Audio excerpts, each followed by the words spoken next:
नमस्कार, कचहरी में आपका स्वागत है। आपके साथ मैं हूं शुभांकर मिश्रा। लाल किले पर हम मौजूद हैं। अब से तकरीबन 28 घंटे पहले यहां पर एक घटना होती है जिसने देश को हिला कर रख दिया। जिस तरह से खुलासे हो रहे हैं वो सभी हैरान करने वाले हैं, क्योंकि इस बार टेरर जो है वो पढ़े लिखे लोगों के जरिए आ रहा है और शायद यही गंभीरता समझते हुए सरकार ने जांच जो है वो एनआईए को सौंप दी। लेकिन इस जांच के बीच में एक महिला का खुलासा होता है, एक ऐसी कमांडर जिसे मसूद अजहर की बहन की तरफ से गाइडलाइन दी जा रही थी। कौन है ये महिला कमांडर, क्या इसका रोल है, आज कचहरी में हम आपको ये बताने वाले हैं। इसके अलावा आज हम आपको उस कार के बारे में भी बताएंगे, क्योंकि एक खुलासा हुआ है कि क्या ये हमला वाकई में आत्मघाती था या फिर एक दुर्घटना का शिकार था। वो दुर्घटना जो डर की वजह से हुई थी। क्या फरीदाबाद मॉडल के खुलासे के बाद वो जो डर था उसमें संदिग्ध यहां से इन टेरर मॉड्यूल को हटाने की कोशिश कर रहे थे। ऐसे बहुत सारे सवाल हैं जिनका खुलासा आज हम करने वाले हैं। इसके अलावा पाकिस्तान की गहरी साजिश के बारे में भी आपको बताएंगे, क्योंकि एक ऐसी साजिश थी जो इन बम धमाकों से बड़ी है। गुजरात एटीएस ने जो आतंकवादी को पकड़ा था, कैसे उसके लिंक है और पाकिस्तान की इस बड़ी साजिश से भारत को कैसे सहमने की जरूरत है। क्या अभी भी दिल्ली पर खतरा जो है वो पूरी तरह से टला नहीं है, ये सवाल भी यहां बना रहेगा। साथ ही आपको उन लोगों के घर ले चलेंगे जिन्होंने अपनों खो दिया है, क्योंकि इस घटना में कईयों की जान गई है। कई ऐसे हैं जिनकी कहानियां आपको भावुक कर सकती हैं। एक ऐसा व्यक्ति जिसने अपने पिता होने पर अपने हाथ में टैटू करवाया था और बाद में उसकी मौत के बाद उस टैटू ने ही उसकी पहचान करवाई। अनगिनत कहानियां हैं जो आपको भावुक कर देंगी, जो कई सारे सवाल उठाएंगी, उन परिवारों के दर्द से भी आपको रूबरू कराएंगे। लेकिन सबसे पहले उस लेडी कमांडर के बारे में बताएंगे जो आज की बहुत बड़ी खबर है, और इसीलिए आज कचहरी में सबसे पहले पेशी उसी लेडी कमांडर को लेकर होगी।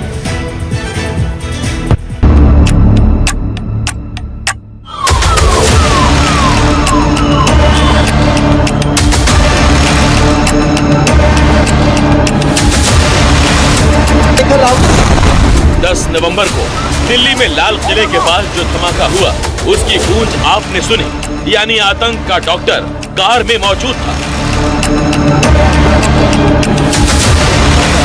उसके पास एक्सप्लोसिव था, डेटोनेटर था। उसने कार दौड़ाई और विस्फोटक से कार को उड़ा दिया।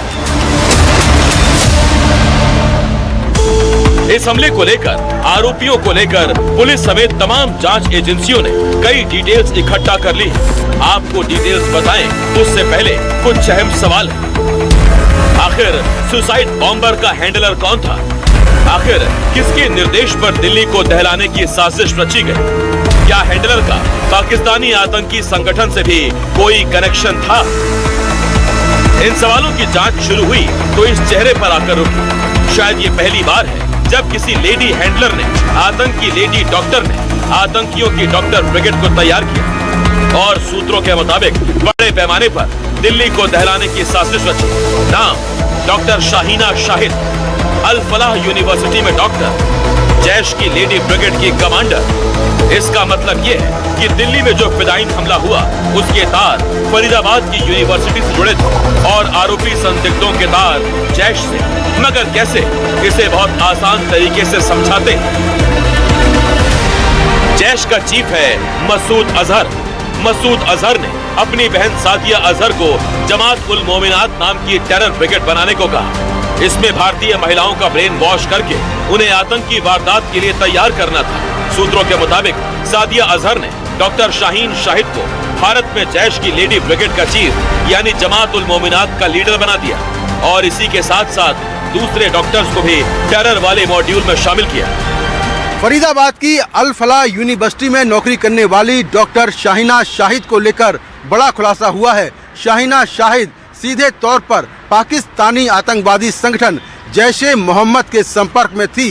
दरअसल ऑपरेशन सिंदूर के बाद जैश-ए मोहम्मद ने पाकिस्तान में एक महिला विंग बनाई है जिसका नाम है जमात उल मोमिनात, और इस महिला विंग को पाकिस्तान में हैंडल कर रही है मसूद अजहर की बहन सईदा अजहर। तो सईदा अजहर लगातार डॉक्टर शाहीना के संपर्क में थी और यहाँ पर उसको इंडिया में महिला विंग की हेड बना दिया गया था और उसको काम दिया गया था कि वो भारत में जैश-ए मोहम्मद से महिलाओं को जोड़े, उन्हें भर्ती करे और जिहाद के लिए तैयार करे। अब जांच का दायरा आगे बढ़ रहा है। लेकिन इसके साथ साथ आतंक के डॉक्टर्स की डिटेल्स भी डिकोड हो चुकी हैं और इनका कनेक्शन एक दूसरे के साथ कैसे एस्टैब्लिश हुआ, ये बेहद सिंपल शब्दों में समझ लीजिए। दिल्ली में ब्लास्ट से ठीक पहले फरीदाबाद में अल फलाह यूनिवर्सिटी के डॉक्टर मुजम्मिल के घर से 360 किलो अमोनियम नाइट्रेट बरामद हुआ। मिल और डॉक्टर शाहीन शाहिद एक दूसरे को जानते थे। डॉक्टर मुजम्मिल ही शाहीन शाहिद की स्विफ्ट कार चलाता था। इसी कार से पुलिस ने असॉल्ट राइफल और गोलियां बरामद की थी। अब सवाल है कि डॉक्टर मुजम्मिल, डॉक्टर शाहीन और डॉक्टर उमर का क्या कनेक्शन है? तो सुनिए। जिस शख्स ने दिल्ली में सुसाइड कार ब्लास्ट को अंजाम दिया, उसका नाम डॉक्टर उमर मोहम्मद है। डॉक्टर उमर मोहम्मद कश्मीर के पुलवामा का रहने वाला था। इसी पुलवामा से डॉक्टर मुजम्मिल गनी उर्फ शकील का भी ताल्लुक था। दोनों फरीदाबाद की अल फलाह यूनिवर्सिटी में पढ़ाते थे, एक दूसरे को जानते थे। डॉक्टर शाहीन, डॉक्टर उमर और डॉक्टर मुजम्मिल तीनों यूनिवर्सिटी में सीनियर डॉक्टर्स हैं। सूत्रों के मुताबिक टेलीग्राम के जरिए ये तीनों एक ग्रुप में थे और बाकी डॉक्टर्स के भी संपर्क में थे। डॉक्टर मुजम्मिल का कनेक्शन डॉक्टर शाहीन से भी था। अब जब फरीदाबाद और जम्मू कश्मीर पुलिस ने डॉक्टर मुजम्मिल के घर से विस्फोटक बरामद कर लिया है, मुजम्मिल और शाहीन गिरफ्तार हो गए, तब कहा जा रहा है कि डॉक्टर उमर मोहम्मद ने घबराहट में यानी पैनिक में लाल किले के पास फिदाइन अटैक को अंजाम दिया। सवाल है, क्या आतंकी डॉक्टरों यानी व्हाइट कॉलर वाले दहशतगर्दों ने ये पहले से सोचा हुआ था कि अगर उनका प्लान ए फेल होता है और बड़े पैमाने पर विस्फोटक पकड़े जाते हैं तो फिर प्लान बी के तौर पर दिल्ली को इस तरह दहलाना है? क्या लाल किले के पास हमला करके जैश का मैसेज डिलीवर करना मकसद था? जब तक जांच इस दिशा में आगे बढ़ती, तब तक लखनऊ में लालबाग में जैश की लेडी कमांडर यानी डॉक्टर शाहीन के घर रेड हुई। पिता सामने आए। करीब 1.5 साल हो गए। मैं सिर्फ खैरियत लेता हूँ, बेटा खैरियत है। पिता कहते हैं कि बेटी से कोई ज्यादा वास्ता नहीं, लेकिन पुलिस के रडार पर डॉक्टर परवेज भी है। डॉक्टर परवेज शाहीन का भाई है और मुजम्मिल के भी कांटेक्ट में था।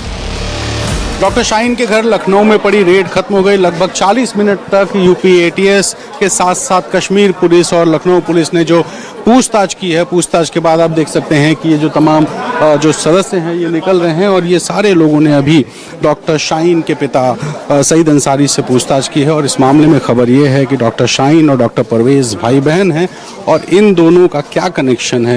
हालांकि जो सबसे बड़ा नाम था वो डॉक्टर शाहीन का था, जिसकी गाड़ी से कार बरामद हुई थी, जो हथियार बरामद हुए थे और उस कार से डॉक्टर शाहीन की गिरफ्तारी हुई। और जब पता किया गया तो ये हुआ कि वो लखनऊ के रहने वाले। सामने आप जो भीड़ देख रहे हैं यहीं पर डॉक्टर शाहीन का घर है और डॉक्टर शाहीन का भाई डॉक्टर परवेज, जो कि यहाँ से लगभग 20 किलोमीटर की दूरी पर आयम रोड पर अपना मकान बनाकर रहता है, उसके घर भी सुबह रेड हुई थी और दूसरी रेड अब यहाँ हुई है। पता चला कि डॉक्टर शाहीन 25 साल पहले लोक सेवा आयोग में चुनी गई थी। कानपुर के गणेश शंकर विद्यार्थी मेडिकल कॉलेज में असिस्टेंट प्रोफेसर बनी थी। इसके बाद साल 2013 में बिना किसी को बताए कॉलेज से गायब हो गई। शाहीन की शादी जफर हयात नाम के शख्स से हुई थी। साल 2015 में इसने तलाक ले लिया। साल 2021 में संस्थान ने डॉक्टर शाहीन को बर्खास्त कर दिया। कानपुर से फरीदाबाद चली आई, अल फलाह यूनिवर्सिटी ज्वाइन कर ली। लेकिन यहाँ उसका रवैया कैसा था? शाहीन अनुशासन में नहीं रहती थी। वो बिना बताए चली जाती थी, किसी को भी इन्फॉर्म नहीं करती थी। शाहीन से मिलने कॉलेज में कई लोग आते थे। उसका व्यवहार काफी अजीब रहता था। इसकी शिकायत तक मैनेजमेंट को की गई। शाहीन के पुराने रिकॉर्ड भी निकालने चाहिए कि वो कहां कहां पर जॉब करती थी। और वैसे हमें इन पर इस तरह कभी शक नहीं हुआ। अब ये समझ लीजिए कि ये सब शुरू कैसे हुआ, जैश के इस नेटवर्क का खुलासा कैसे हुआ। तो इसके लिए आपको अनंतनाग चलना होगा, जहां अक्टूबर के तीसरे हफ्ते में जैश के पोस्टर लगे थे। तब पुलिस ने डॉक्टर आदिल को सहारनपुर से गिरफ्तार किया। उसके अनंतनाग वाले लॉकर से AK-47 मिली और फिर जांच का सिरा फरीदाबाद घूमा, जहां अल फलाह यूनिवर्सिटी में छापे मारे गए। डॉक्टर मुजम्मिल के किराए वाले घर से विस्फोटक मिला। इसके अलावा 2900 किलो विस्फोटक बनाने का सामान। डॉक्टर शाहीन भी अरेस्ट हो गए। अब पता चला कि जिस डॉक्टर उमर मोहम्मद ने सुसाइड कर कार ब्लास्ट को अंजाम दिया, वो खुद डॉक्टर आदिल से जुड़ा हुआ था। दोनों एक दूसरे को जानते थे, टेलीग्राम के एन्क्रिप्टेड चैनलों पर एक्टिव थे। उमर ने GMC श्रीनगर से एमडी किया था और फिर जीएमसी अनंतनाग में सीनियर रेजिडेंट रहा। बाद में फरीदाबाद शिफ्ट हो गया। लास्ट फ्राइडे को हमने बात की थी। लास्ट फ्राइडे, उसके बाद कोई बात नहीं? उसके बाद कोई बात नहीं हुई। मुझे तो नहीं लगता, क्योंकि जिस टाइप का वो इंसान था, मुझे हैरत हो रही है। सब एलिगेशंस लगा रहे हैं ये बड़ा आतंकवादी हैं, टेररिस्ट हैं वगैरह। हमें इस सब से कुछ मतलब नहीं है। हमें पिछले 20 सालों से, पिछले 50 सालों से कोई केस नहीं लग रहा है। हम पूरी इंडियन है। हमने इंडिया के लिए हमने पत्थर भी खाए हैं। इस बीच फरीदाबाद में पुलिस ने एक बार फिर सर्च ऑपरेशन चलाया और कुछ लोगों को हिरासत में लिया गया। जानकारी के मुताबिक इस यूनिवर्सिटी में 40% डॉक्टर्स कश्मीर से हैं। लेकिन जिस तरह यूनिवर्सिटी के डॉक्टरों का आतंकी कनेक्शन सामने आ रहा है, उससे जांच का दायरा और बढ़ सकता है। आगे कई और गिरफ्तारियां भी हो सकती हैं। Bureau report, NDTV India.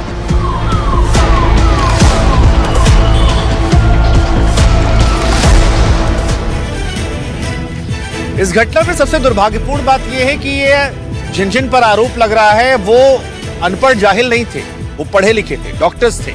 और इसीलिए शायद ये डर और बढ़ रहा है कि पढ़ा लिखा आतंकवादी जो है वो अनपढ़ से कहीं खतरनाक है, क्योंकि अपने दिमाग का वो ज्यादा गलत इस्तेमाल करता है। जिस लेडी का जिक्र हुआ वो भी डॉक्टर थी, कई सारे डॉक्टर और आए। जिस व्यक्ति यहां पर जिसके फटने की बात आई वो भी डॉक्टर था।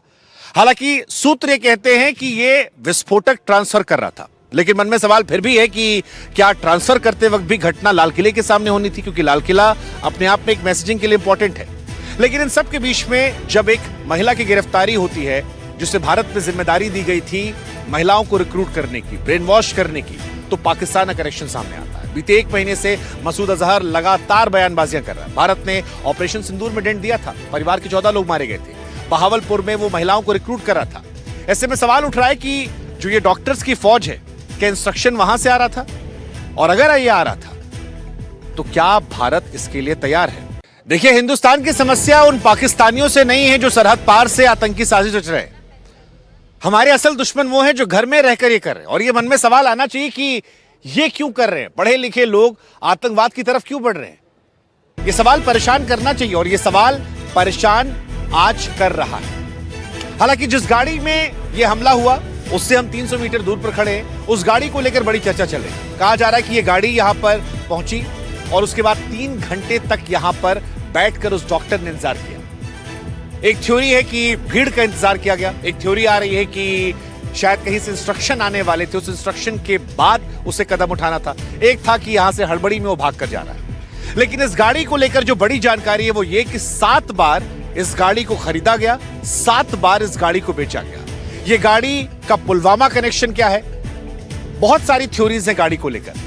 एनडीटीवी की तरफ से आज कचहरी में हम इस पेशी में आपको दिखाते हैं इस गाड़ी को लेकर वो सारे राज जो आपके जहन में आ रहे हैं। इस I-20 के ही इर्द गिर्द ये पूरी कहानी है, और I-20 से ही ये पूरा टेरर मॉड्यूल जो है वो खुलता हुआ नजर आ रहा है। देखिए पेशी। इस कार की पूरी कहानी समझने के लिए मोटे तौर पर कुछ बातें याद रखें। भागो, भागो।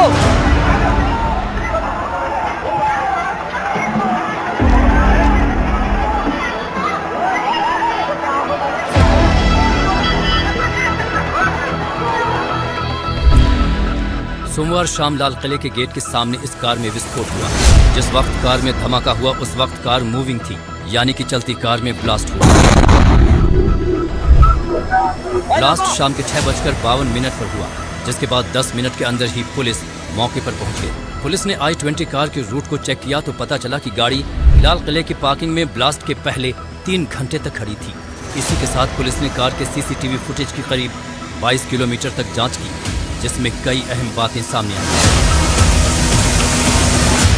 सुबह 8:13 पर कार फरीदाबाद बॉर्डर के बदरपुर टोल बूथ से होते हुए दिल्ली में दाखिल हुई। सुबह 8:20 पर कार ओखला इंडस्ट्रियल एरिया के पास एक पेट्रोल पंप पर दिखाई दी। इसके बाद दोपहर 3:19 पर कार लाल किला के पास पार्किंग एरिया में दाखिल हुई, जबकि शाम 6:28 पर कार पार्किंग एरिया से बाहर निकलती हुई दिख रही है।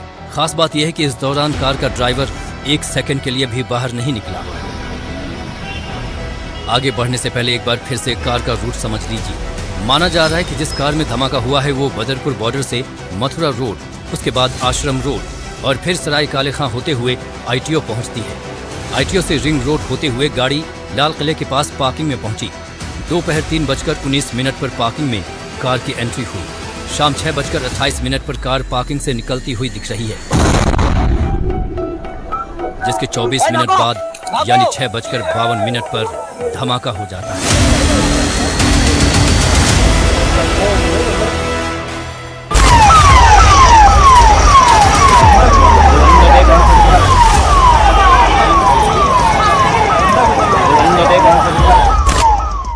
जांच में पता चला है कि कार गुरुग्राम के रहने वाले एक शख्स के नाम रजिस्टर्ड थी, जिसका नाम सलमान है।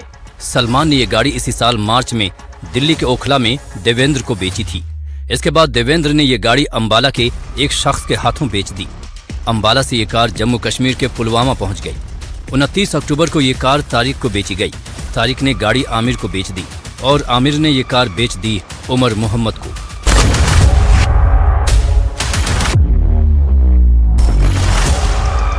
उमर मोहम्मद यानी वो शख्स जिसके बारे में संदेह जताया जा रहा है कि वो धमाके वाली कार को चला रहा था। फिलहाल दिल्ली पुलिस सलमान से भी पूछताछ कर रही है, जो कि गाड़ी का पहला ऑनर माना जा रहा है। इसके अलावा आमिर और तारिक से भी पूछताछ जारी है, जिनका पुलवामा में इस कार से कनेक्शन सामने आया है। लेकिन कार के मालिक की तलाश में एक और नाम सामने आया है, जिसका नाम है सोनू। हरियाणा के सेक्टर 38 से इसी जगह से वो कार खरीदी गई थी और ये आप देख सकते हैं रॉयल कार जोन सोनू, ये जो नाम का शख्स है, इसी के जरिए ये कार 4 दिन पहले ही बिकी थी। और यहाँ आप देख सकते हैं ये सोनू का रॉयल कार जोन है। अभी फिलहाल सोनू को जो है वो पुलिस ने हिरासत में ले लिया है। तो कुल मिलाकर कार 7 बार खरीदी गई और 7 बार बेची गई। इसी बीच 29 अक्टूबर की एक और तस्वीर सामने आई है। उस दिन इस कार का प्रदूषण चेक कराकर सर्टिफिकेट लिया गया। तब कार के साथ 3 लोग मौजूद थे। ये वीडियो 29 अक्टूबर शाम 4:20 का है। शक है कि इस वीडियो में लंबी दाढ़ी वाला जो शख्स है वो तारिक ही है। लेकिन सबसे अहम बात यह है कि धमाके के वक्त कार को कौन चला रहा था। फिलहाल जो नाम सामने आ रहा है वो है उमर मोहम्मद, लेकिन DNA जांच के बाद ही इसकी पुष्टि हो पाएगी।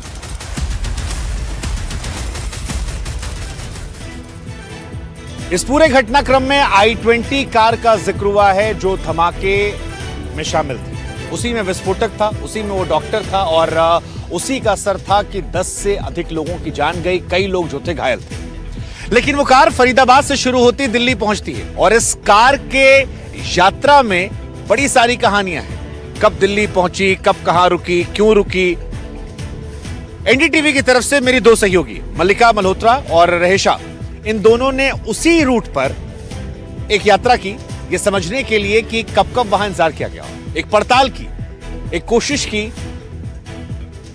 देखिए इस पेशी में हम आपको उस रूट पर लेकर चलेंगे जहां से मौत के सफर की शुरुआत हुई।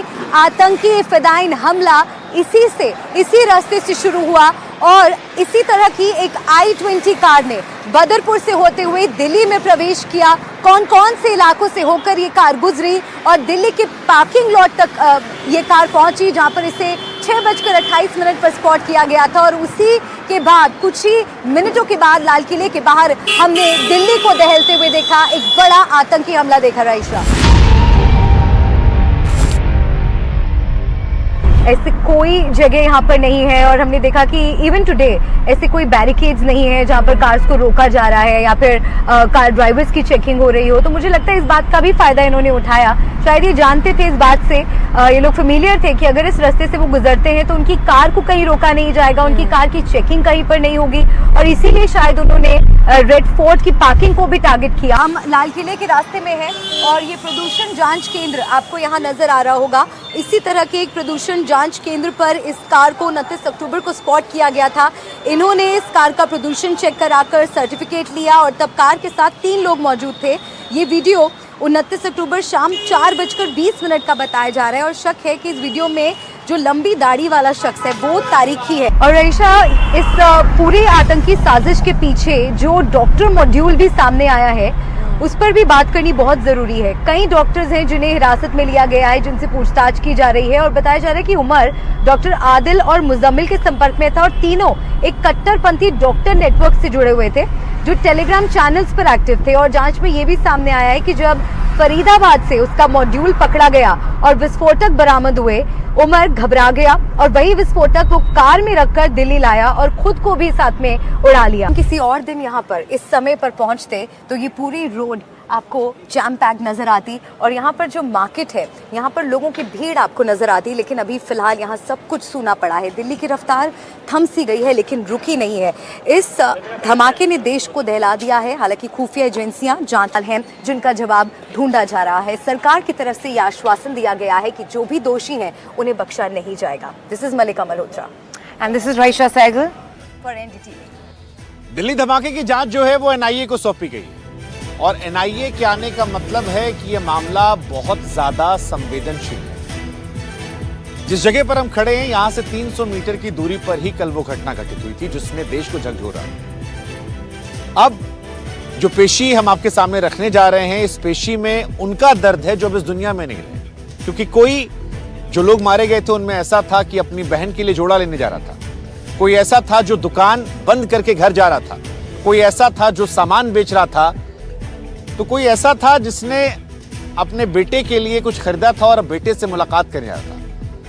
हर एक शख्स जो अब नहीं है, जो अपने परिवार को ऐसा दर्द दे गया है जो परिवार भूलेगा नहीं, उसकी कहानी रूह कपाने वाली है, परेशान करने वाली है, विचलित करने वाली है। और इसीलिए अब हम आपको दिखाते हैं वो पेशी उनकी जो अब कभी लौट के घर नहीं आ पाएंगे।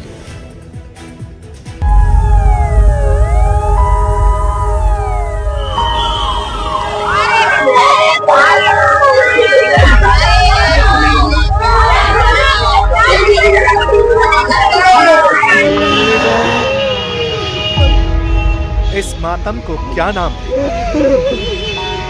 इस विलाप को क्या परिभाषा दे। ये दिल्ली धमाके के जिंदा जख्म है। कहते हैं जाने वाले कभी लौट कर नहीं आते, लेकिन जब कोई बेवक्त बेमौत मरता है तब आंसुओं का ऐसा सैलाब उमड़ता है जो काट के कलेजे तक को पिघलाता है।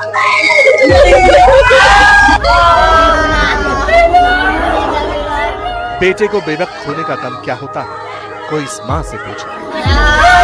ये माँ जब भी बेटे का तसव्वुर करती है बिलक उठती है, लोग ढाढ़स बंधाते हैं, लेकिन माँ तो माँ। उत्तर प्रदेश के अमरोहा में आंसू का सैलाब है। धमाके में एक साथ 2 घरों के चिराग बुझे। अमरोहा के मंगरौला और हसनपुर के रहने वाले लोकेश और अशोक जिगरी दोस्त थे। अशोक डीटीसी में कंडक्टर थे। परिवार का पेट पालने के लिए स्कूल में पार्ट टाइम चौकीदारी करते थे, जबकि लोकेश अस्पताल में भर्ती अपने रिश्तेदार का हालचाल जानने के लिए दिल्ली आया था। अशोक से बात हुई, दोनों जिगरी दोस्त लाल किले पर मिलने गए। एक साथ खाना खाने का प्लान बना, लेकिन दोनों दोस्तों की ख्वाहिश अधूरी रह गई। धमाके में दोनों की जान चली गई।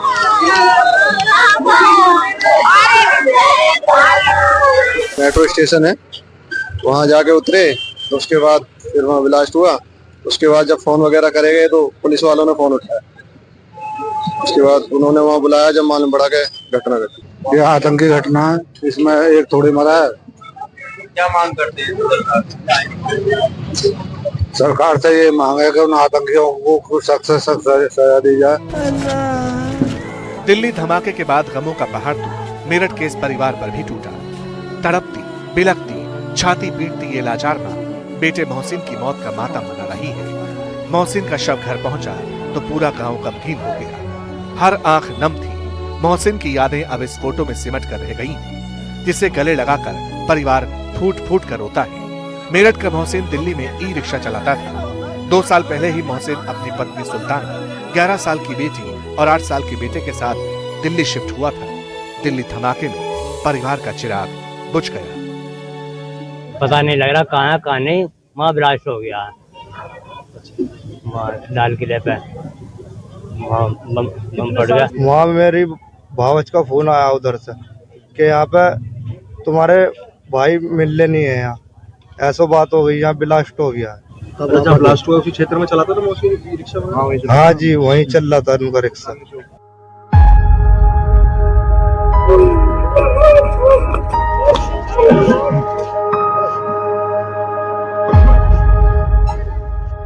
दिल्ली धमाके ने ताउम्र का गम तो शामली के इस परिवार को भी दिया है।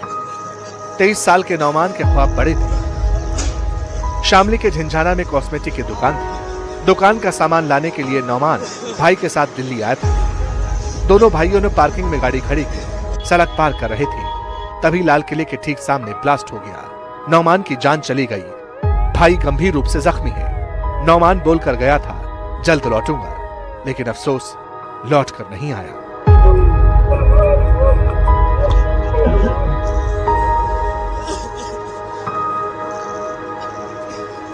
आएगा लड़का किराने से, ये दोनों, वो भी कॉस्मेटिक की दुकान करे जी किराना। तो ये दोनों जैसे यहाँ से गए ना जी, अब शाम को सामान वामान खरीद के, इनका कोई सामान रह गया वहाँ उसमें मार्केट में, ये जब गए वापस और वहीं बस फिर नहीं पता चला जी। जख्म तो इस बेबस पिता के भी ताउम्र नहीं भरेंगे, जिस बेटे को अंगुली पकड़कर चलना सिखाया, दिन रात मेहनत कर जिस बेटे को अपने पैरों पर खड़ा किया, इस पिता की बुढ़ापे की बुलाठी बेवक्त टूट गई।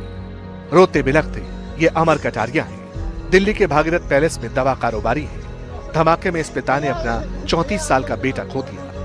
दोनों दुकान बंद कर घर जा रहे थे, लेकिन बेटा कभी घर नहीं पहुंच पाया।